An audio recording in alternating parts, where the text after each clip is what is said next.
Checking in with Mike Yanni one final time. Andrew, he's hanging out at Fiasco Gelato this morning, and we're finding out that there's more than just gelato that gets made by Fiasco.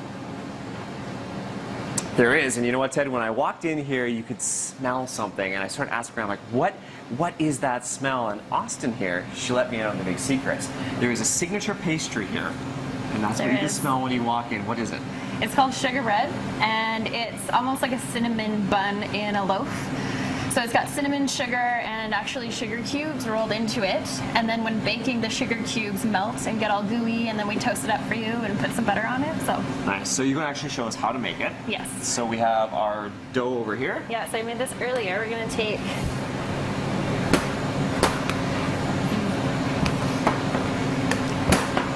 that. Cutting it off there, okay. And then it's a bit... So you don't use a rolling pin, you got to just get in there with your hands. Gotta get in it. That's the way to do it. Hands are the chef's best tool. So, it gets a lot of sugar, I'm not gonna lie. There's nothing wrong with sugar. The more sugar, the better. Yeah. And then we go sugar cubes. So this is what you want your kids eating for breakfast everywhere.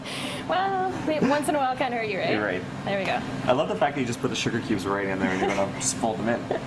So, now we start rolling, and it gets really messy after this. So really, it is like a giant cinnamon bun. Yeah. And the bread dough is nice and buttery and milky, so. Oh, okay. So I thought you were just going to put that whole roll in the pan, but now you're actually mixing it all up and eating it. Yeah, try and like work it all through.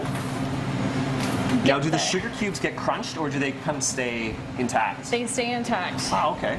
They feel a little bit well, one on escape your hands there, right? A couple of escapees. Yeah, you just got to start shoving them back in.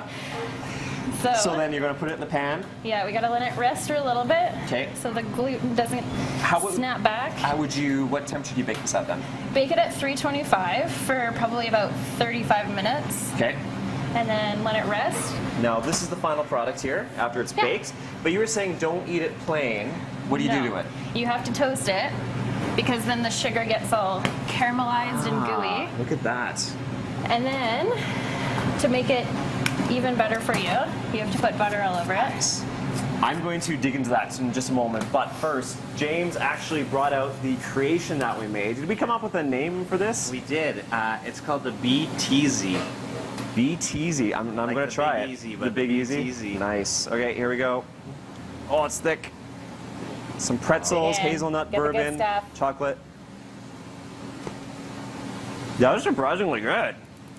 That is really smooth. I like that. You can start whenever. There you go. Higher. Maybe I'll bring some back. We'll see.